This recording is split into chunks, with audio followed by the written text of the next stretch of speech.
अगर आप CGPSC prelims या मेंस का प्रिपरेशन करते हो या फिर सीजी व्यापम द्वारा आयोजित किसी भी आगामी एग्जाम की तैयारी करते हो तो ये एक बहुत ही ज़्यादा इंपॉर्टेंट प्रश्न हो जाता है। इस प्रश्न के अंदर आप सभी को प्राचीन राजवंश का नाम दिया गया है और उनसे संबंधित जो संस्थापक है वो नाम दिया गया है, आपको सुमेलित करना है। लेफ्ट में प्राचीन राजवंश का नाम दिया गया है, राइट साइड में संस्थापक का नाम दिया गया है। मैच करके बताइए और देखिए कि आपका सही होता है कि नहीं। ठीक है, वीडियो को पॉज करके पहले आप आंसर देने की कोशिश करिएगा। तो सबसे पहला है राजऋषि तुल्य कुलवंश। ये इसका संस्थापक कौन है आप सभी को बताना है। ठीक है, तो याद रखिएगा इसके संस्थापक जो है सूर है, तो एक का हो जाएगा डी। ठीक है, दूसरा है नल वंश। नल वंश के जो छत्तीसगढ़ के अंदर जो नल वंश है इसका संस्थापक जो थे वो शिशुक या फिर वराह राज थे। ठीक है, तो जो दो है इसका मैच कर देंगे हम एफ के साथ। ठीक है, तीसरा है सरभपुरीय वंश और ये तो बहुत आसान है, आप समझ जाएंगे सरभपुरीय वंश के संस्थापक कौन होंगे, सरभराज होंगे। तो 3 का हो जाएगा हमारा आई।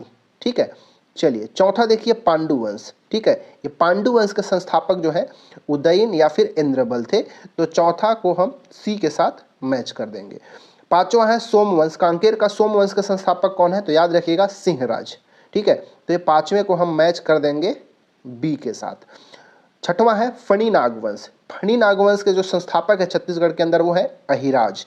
ठीक है, मतलब छठवें को हम मैच करेंगे किसके साथ, ए के साथ हम मैच कर देंगे। राइट, सातवां है छिंदक नागवंश। छिंदक नागवंश के संस्थापक है नृपति भूषण। ठीक है, एच वाला, तो जो 7 है उसका आंसर हो जाएगा एच। एच के साथ हम मैच कर देंगे। आठवां है कलचुरी वंश, जो कि त्रिपुरी की कलचुरी वंश की बात की गई है। इसका संस्थापक जो है वो वामराज देव थे। ठीक है, तो 8 का हो जाएगा ई। नौवां है रतनपुर का कलचुरी वंश। इसके संस्थापक कौन है, ये तो सबको आप सभी को पता होगा कि रतनपुर का जो कलचुरी वंश है उसके संस्थापक कलिंग राज थे। ठीक है, तो हम 9वें को हम जी के साथ मैच कर देंगे। फिर कलचुरी वंश है रायपुर का। ठीक है, रायपुर शाखा है, उसका जो संस्थापक थे वो रामचंद्र देव या फिर केशव देव भी कई जगह देखने को मिलता है। 11वां है और आखिरी है काकतीय वंश। इसके संस्थापक जो थे वो अन्नम देव थे।